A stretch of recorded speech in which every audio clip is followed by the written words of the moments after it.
जंगल में शेर और शेरनी अपने 3 बच्चों के साथ रहते थे। उनके तीनों ही बच्चे बहुत ही अद्भुत रंगीन कलर के थे। शेर और शेरनी अपने बच्चों से बहुत प्यार करते थे। शेरनी तो कुछ ज्यादा ही अपने बच्चों को चाहती थी। शेरनी ने अपने तीनों बच्चों के नाम भी बहुत ही प्यारे रखे हुए थे।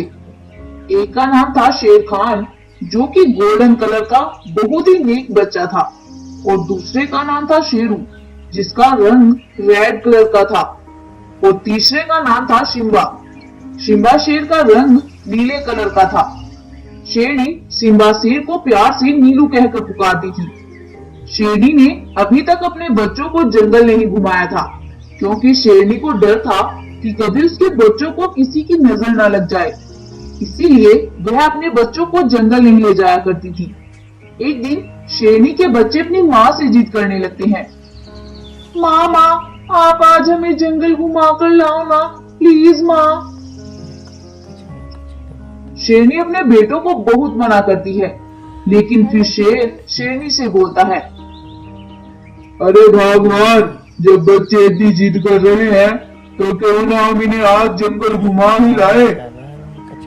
और फिर शेर और शेरनी और उनके तीनों बच्चे जंगल में शेर के लिए निकल जाते हैं।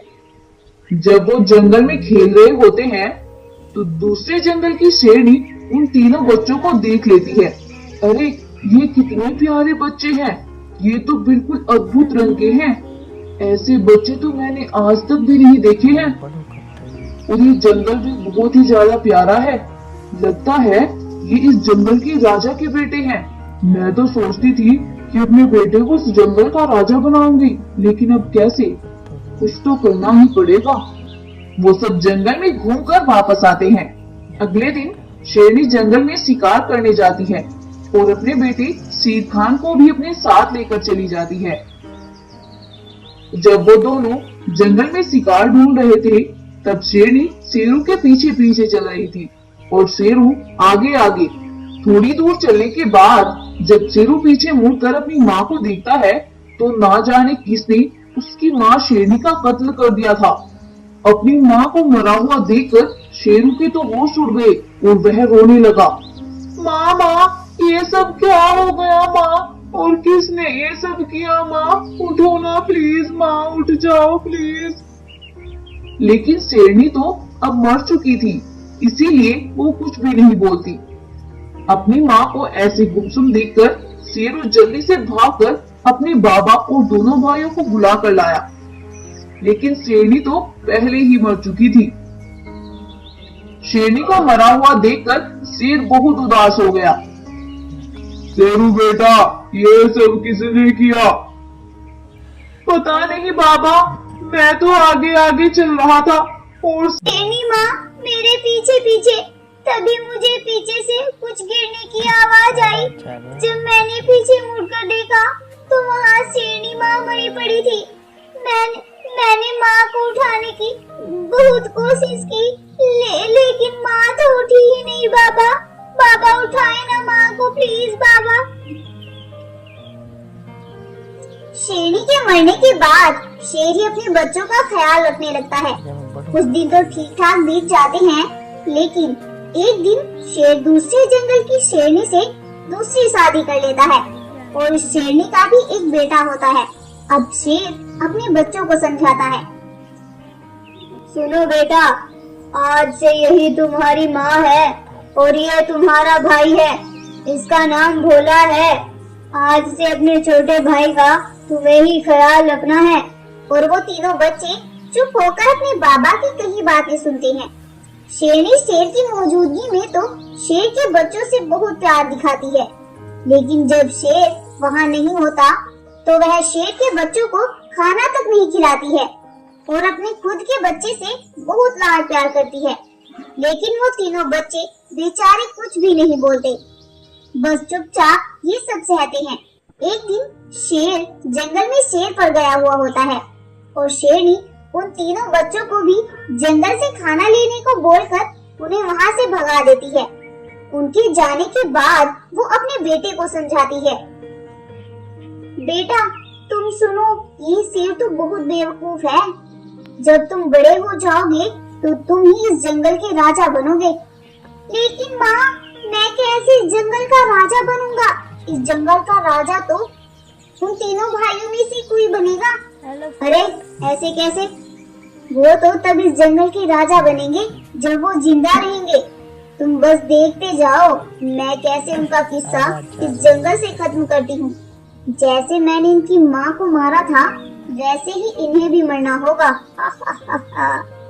ये सब बातें शेर वहाँ खड़ा हुआ सुन लेता है।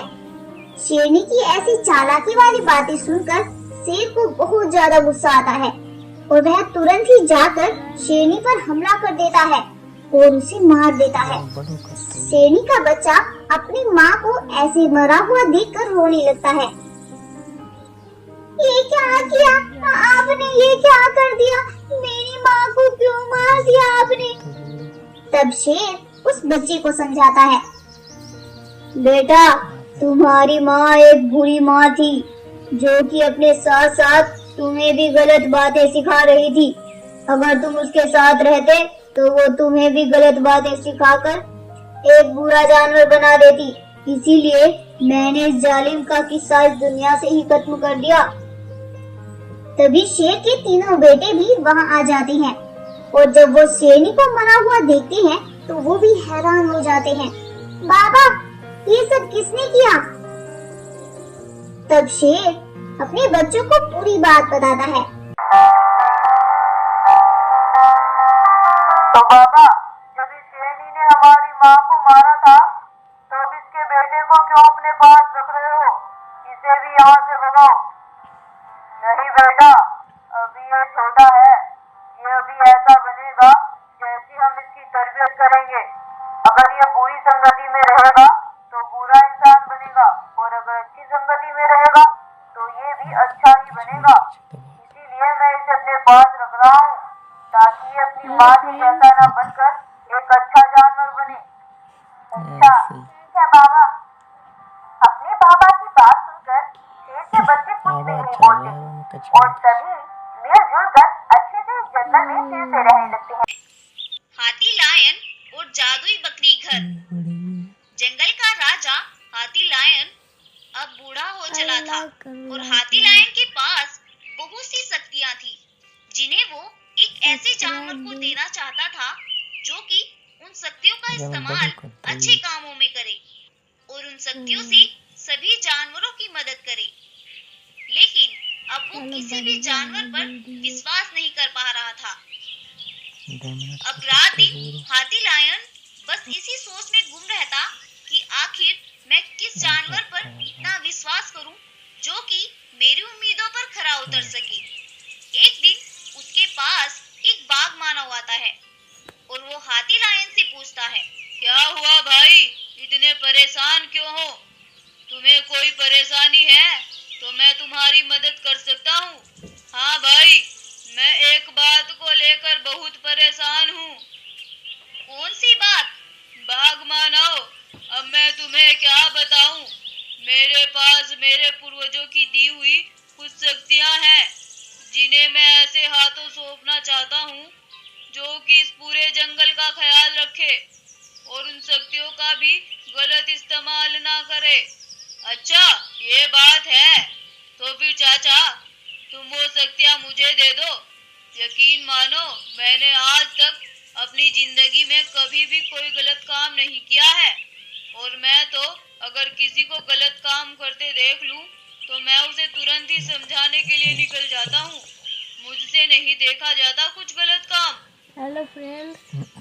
हाथी लायन उसकी बातों से बहुत प्रसन्न होता है और अपनी सारी शक्तियाँ उस बाघ मानव को दे देता है।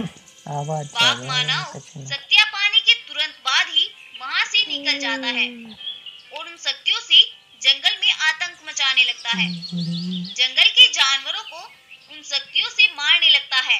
सभी जंगल के जानवर उससे बहुत परेशान हो चुके थे और वो सभी मिलकर हाथी लायन के पास जाते हैं और हाथी लायन को सब बातें बताने लगते हैं। एक गाय हाथी लायन से बोलती है, भाई साहब, आपने अपनी शक्तियों को गलत हाथों सौंप दिया है। उस बाघ मानव ने जंगल में बहुत आतंक मचाया हुआ है। उसने जंगल के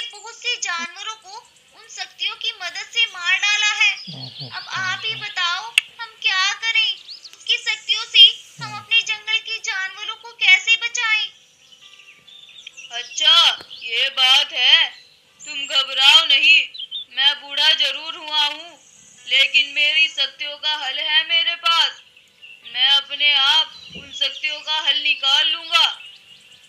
अगले दिन सुबह होते ही वह हाथी लायन जंगल की ओर निकल जाता है और जंगल से बहुत दूर निकलकर वो एक जादुई बकरी घर के पास जाता है और उससे बोलता है, हे जादुई बकरी घर, मुझे सरदार से मिलना है, क्या मैं अंदर आ सकता हूँ? जादुई बकरी घर से आवाज आती है, कौन हो तुम और तुम्हें क्या काम है? मैं हाथी लायन हूँ, मुझे अपनी शक्तियों के बारे में सरदार से बात करनी है। अब उस जादुई बकरी घर के अंदर से आवाज आती है, ठीक है, तुम अंदर आ जाओ। और हाथी लायन सीढ़ियों पर से चढ़कर जादुई बकरी घर के अंदर चला जाता है। बकरी घर के अंदर जाकर वो एक बूढ़े शेर से मिलता है जो कि सोने का शेर था। हाथी लायन उस बूढ़े शेर को सारी बात बताता है और वो बूढ़ा शेर बोलता है, अच्छा ये बात है, तुम घबराओ नहीं दोस्त, मैं उस कमीने को संभाल लूंगा, तुम्हें घबराने की कोई जरूरत नहीं है। हाथी लायन उसे ये सब बताकर अपनी गुफा में वापस आता है। उधर रात होने पर जब वो बाघ मानव अपनी गुफा में सो रहा था तो बूढ़ा शेर उसके पास आता है और अपनी शक्तियों से उससे सभी शक्तियां वापस ले लेता है और उस बाघ मानव को एक पिंजरे में कैद करके वहां से गायब हो जाता है। और बाघ मानव को नर्कलोक पहुंचाकर हाथी लायन के पास जाता है और उससे बोलता है, अब तुम्हें परेशान होने की जरूरत नहीं है, मैंने उस बाघ मानव को नर्कलोक पहुंचा दिया है, अब तुम टेंशन फ्री होकर आराम की जिंदगी गुजारो और तुम्हारी शक्तियां मेरे पास है, जब तुम चाहो मुझसे अपनी शक्तियां वापस ले सकते हो। अब हाथी लायन और जंगल के